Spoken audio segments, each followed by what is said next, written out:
This is 8 Minutes of Awesome. I'm Jennifer Lipsky. This morning, I have the privilege of speaking with Tracie Nichols. Good morning, Tracie, and thank you so much for sharing with me today. Good morning, Jennifer. It's great to be here. Oh, that's great. And I want to first, right off the bat, share with everyone the name of your business. Because when I first saw it and read it, it actually really made me smile and it made me feel really strong. Yeah. So the name of Tracie's business is called Wildly, Fiercely Flourishing. And then when I read Tracie's description of where she lives, instead of saying a metropolis or a city or a state, what Tracie said to me was that she lives among the oak and sycamore trees, supported by the red sandstone bedrock of the northeastern US, which is such a beautiful way to say where you are in the world. And I think this also gives us some insight into the approach that you take in your life and in your work. So I see that you're sitting there among the trees, which is so beautiful and so nice to see. And I would like you to tell us about Wildly Fiercely Flourishing. Wildly, fiercely flourishing are three words that showed up for me when I was attempting to describe how I feel about doing this work and how the women I work with feel when we're done. That's what showed up. And so I thought, can I name a company that? Well, sure, why not? And what I do, and I'm actually going to read my description here so I don't forget any good words, is I help women forge a life-changing soul connection with the earth and with their own sacred feminine selves. So I'm a survivor of abuse, and there's a special place in my heart for sister survivors who are also solopreneurs or, women who are wounded healers trying to do work in the world and change make. And I'm also a longtime nature communicator. Although earlier today there was this great word, that combination that someone put up on Facebook, and they said they were a nature mystic. So I think that's an even better description of what it is that I do and how I feel about the natural world. And I serve all earth-loving women who are ready to just plunge into their power, plunge into that sense of being wildly, fiercely flourishing. Oh, that is a beautiful description, and I can really feel your passion and Mm, intensity. And thank you. yeah, and you touched on, why you do what you do, because it sounds like, you experienced certain things yourself, and in that course of your life, it brought you to this point. And you make an excellent point about the wounded healer, because it's through Mhm. those kind of sensitivities, those spots where you yourself had to push through that Mm, darkness and grow, to be able to right. touch the light again. You also can help someone touch into that darkness so they can again touch the light. Indeed. And that is one of the seminal reasons that I do what I do is the combination of knowing that there are women out there who have this fierce beauty, this, incredible sense of self to offer to the world, and yet it's still hidden behind the fears and the critical voices and all of the shadows that can overtake you when you have been through just a really life-shattering event. And so I'm not a therapist or a counselor. What I am is an educator, and I'm also an intuitive. So I Mhm. kind of weave the two together.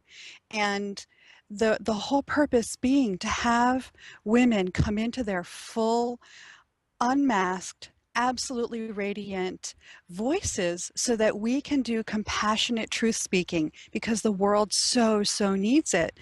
And when we remember that we're a part of the natural world, when we remember that we're not just living on this planet, that we're actually related to this planet, and and we have this huge community that we're a part of, we can then settle into a sense of belonging and a sense of incredible support. I mean, we have such an amazing resource in this community of the earth.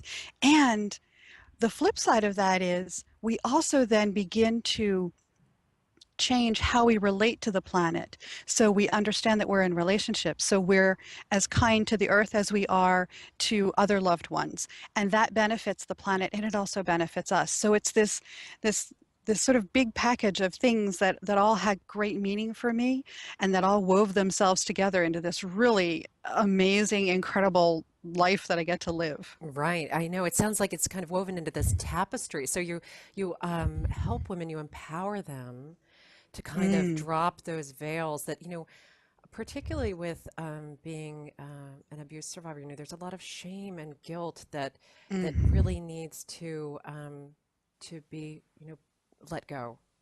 yeah. And so Mhm. it sounds like by doing that, you really help people to empower themselves, stand in that power, and unite, and really become stronger, together as this community of strong people who let their own lights shine. And Yes. so it's like, it's not just, one light. When all the lights come together and shine, it just becomes this brilliant, brilliant glow. Right. It's Yeah. just extraordinary. And and sitting in circle with women like this is unbelievably heart opening.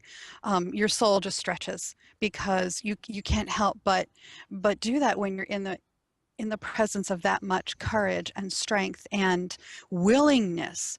The women that I'm so privileged to work with come to me because they are willing. They're ready to allow their hearts to crack open. They're ready to see themselves as sacred and as wildly, fiercely sacred, which is just such a different experience of the sacred. One of the things that can happen is when you live through one of those, life has hit you really, really hard kind of events, whether it's, something like abuse or whether it's, a really awful divorce or losing a job. I mean, those kinds of traumas as well. When you live through that, you just, it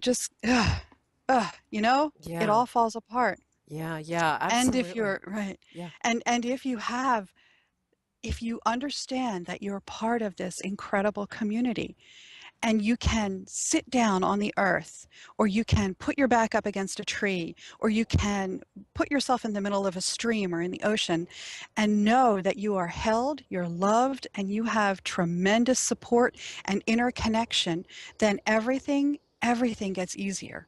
You just feel like you're standing on solid ground. And that is so different from how you can often feel when you've lived through something traumatic. Yes.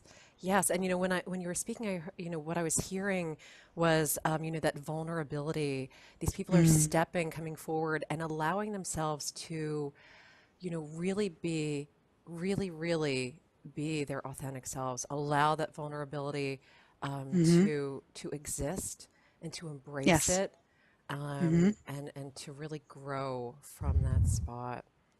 Yeah. Absolutely. And to understand that their vulnerability is often the source, the root of their greatest strength. Yeah, yeah. And also when you were speaking and talking about when everyone kind of comes together and you feel the soul stretch and expand, when you said that, I could feel myself go, oh yeah, I could really feel that. Ah, yeah. Yeah, I really did. But nonetheless, I'm sure, people come to you, and, with you and, I'm sure that brings along kind of their situations and the difficulties that they're kind of facing. But Hmm. life has its joys and challenges for each of us. Hmm. And so I imagine, you also have joys and challenges. So I would like to know, how do you stay strong in tough times? Where do you find your strength? My strength is absolutely rooted in the two-way, deeply heart-based relationship I have with the planet. And I know when I wake up in the morning, I can feel the presence of this planet. I feel the bedrock underneath me. I feel the trees around my house. And And when I feel that and I consciously connect with it, then again, I have that sense of belonging. And I can actually sit near an oak tree and allow a sense of exchange to happen between us, and I feel stronger and the oak tree feels loved and everybody feels better. So there's that's how I I really, really anchor myself when things are, you know, and things get chaotic and crazy, and you know, life happens to everybody. The other thing that I try to do is I try to remember who I am. And I know that sounds strange, but who I am in a really expanded form. So, you know, I'm a daughter of the earth, and I'm a granddaughter of comets and planets, and I'm a great granddaughter of stars. And and the atoms that make up my body were born 13.8 billion years ago when this universe was born. And so I remember that all of that still lives in my body. And it gives me such a sense of perspective. And it also says, you know, there's an incredible amount of wisdom encoded in, you know, in my blood and bones and muscles and all of me. And I can tap into that. I can ask questions. I can find more information if I need it to keep myself centered and grounded and always in my heart and staying living from the place of knowing who I am. Mm, yeah. Oh my gosh. So it sounds like with the grounding and connection and just Hmm. knowing that we have the answers that we seek Yes. right within us. Mm. We have that, and we are powerful and limitless, right? Yes, Yeah. absolutely. So tell me, I would like to know what is the one message that you want people to know right now? The one thing, and you touched on it already, you belong. You have everything that you need right now, right here in this moment.